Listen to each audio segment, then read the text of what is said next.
The number of refugees fleeing Syria has surpassed 3 million, according to the United Nations. That's a million more than a year ago. Syrians now account for the world's largest refugee population. Here's CCTV's Liling from the United Nations in New York with details.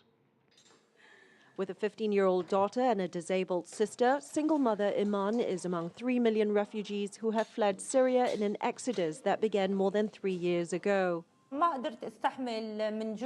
We couldn't take it anymore. From being hungry to being cold, being under siege, being bombarded all the time. We saw people die in front of our eyes because of the bombing from both sides. We could no longer stay in Syria. We couldn't take it. Me, my brother, daughter, and sisters simply couldn't take it anymore. Violence and extremist tactics carried out by the Islamic State militant group have intensified a crisis that first began as clashes between the Syrian government and opposition groups. Now, the UN High Commissioner for Refugees says it is registering refugees at the fastest rate in history, with 1 in 8 Syrians fleeing in the past year. Syrians account for the largest refugee population under UN care. The Syria refugee crisis is the largest humanitarian crisis of the era. It is the UNHCR's biggest operation. Lebanon is sheltering more than 1 million refugees, while Turkey and Jordan are hosting hundreds of thousands. And this does not include the 6.5 million people displaced within Syria.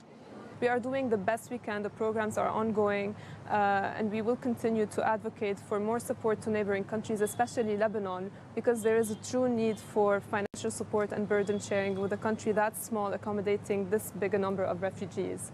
The UN Refugee Agency has provided food and access to shelters and schools for 1.7 million refugees in the past year. Donors have contributed more than $4 billion, but the agency said despite the response, the world is failing to meet the needs of both refugees and host countries, and that more than $2 billion is needed by the end of the year.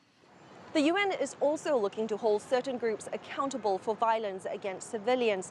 This week, the UN Commission of Inquiry on Syria issued a report accusing the Syrian government and Islamic State militants of war crimes. Investigators hope to present evidence from the report to the International Criminal Court and compel the international community to take stronger action. Liling, CCTV, New York.